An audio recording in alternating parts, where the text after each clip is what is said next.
আপনি একটা জিনিস দেখছেন আমাদের মতো লোক যারা বলে আমি বাপের বেটা সাদ্দাম, কাউকে ভয় পাই না, জীবনও গীবত করি না, যা বলি সামনে বলি, বাপ হলে বাপ, বাপরেও ছাড়ি না। আছে কিনা? জোরে বলবেন একটু।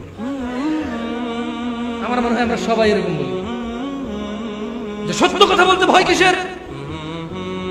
আমি মুসলিম চিরনবীর, হয়তো একটা ভিতরে ফিল আসে, বুঝেন নাই? আসে তো নাকি আসে না? যখন দুজনে বললো যে তুই যে কথাটা বললি ছেলেটাকে এভাবে বলাটা উচিত হয় না, হ্যাঁ হ্যাঁ প্রতিপন্ন করা, তুই তো ওকে ওর সাথে তো ঝগড়া করে ফেললি, তো তো ক্ষতি হবে। এই মেয়ে কিসের ক্ষতি? আল্লাহ যার কল্যাণ যে তারও কল্যাণ কে করবে?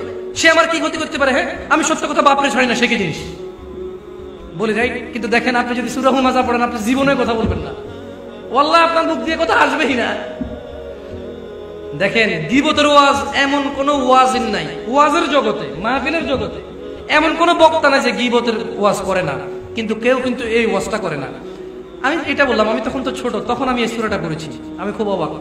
আর আজকে আমার বয়স 27 প্লাস, এখন পর্যন্ত আমি এই ওয়াজ শুনি নাই, গীবতের ওয়াজ শুনছি, কিন্তু এখানে গীবতের ওয়াজের ব্যাপারটা এখানে ক্লিয়ার আছে।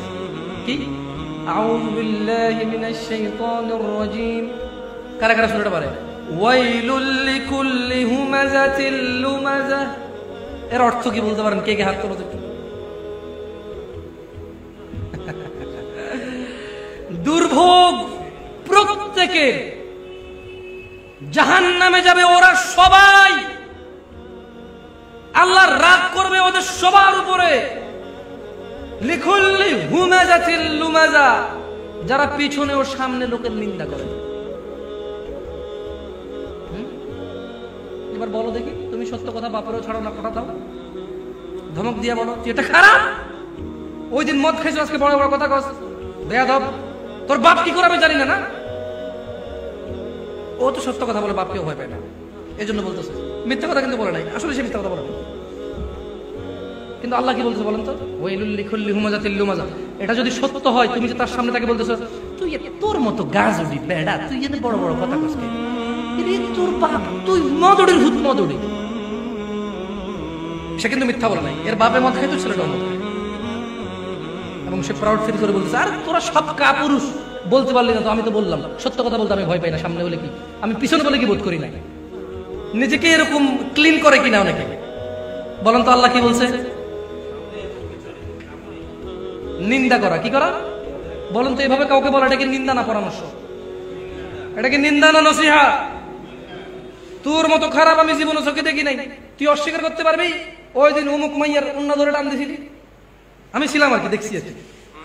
কথাটা কি সত্য না মিথ্যা বলছি? সত্য বলছি, কিন্তু এটাকে আমি ওকে পরামর্শ দিলাম নাকি নিন্দা করলাম? বলেন তো আমাদের মধ্যে কারা এটা করি না? আমরা সবাই কিন্তু সাহসী, মাশাআল্লাহ। এই সাহসটা আমাদের সবার ভিতরে আছে, মাশাআল্লাহ, আছে না নাই? তো বলেন তো এটা কি সাহস নাকি এটা অভাগা জাহান্নামের কাজ? এবারে আসুন সামনে কিভাবে বলতে হয়। জামশেদ ভাই, তুমি এই কাজটা করো, আমার মনে হয় তুমি এটা থেকে বিরত হওয়া উচিত, আল্লাহ এগুলো অপছন্দ করে। জামশেদ তুমি আল্লাহকে ভয় করো, দেখো আমি জানি তুমি ও কাজটা করো, তুমি আমার সাথে অন্যায় করতেছো না, তোমার আর আল্লাহর ব্যাপার। তবে দেখো কল আল্লাহ, আল্লাহ এভাবে বলেছে, কল রাসূলুল্লাহ, নবী সাল্লাল্লাহু আলাইহি ওয়াসাল্লাম এভাবে বলেছে, এটা আল্লাহ পছন্দ করে না, যারা এটা করবে আল্লাহ তাদেরকে শাস্তি দেবে। এটা হলো পরামর্শ, এটা কি? এটা হলো নসিহা। কি? আর আগেরটা কি? তো বলেন তো আমরা সত্য কথা বলে কি নসিহত করে না নিন্দা করি? এই জান আপনাকে শুধু এই উদাহরণটা দিলাম। আল্লাহ আমাদেরকে বুঝার তৌফিক দান করুন। সাল্লাল্লাহু আলাইহি ওয়া সাল্লাম আলা নবিয়িনা মুহাম্মদ ওয়া আলা আলিহি ওয়া সাহবিহি ওয়া সাল্লাম আজমাইন। ওয়া তাবি'আহুম বি ইহসান ইলা ইয়াউমিদ্দিন। আসসালামু আলাইকুম ওয়া রাহমাতুল্লাহি ওয়া বারাকাতুহু।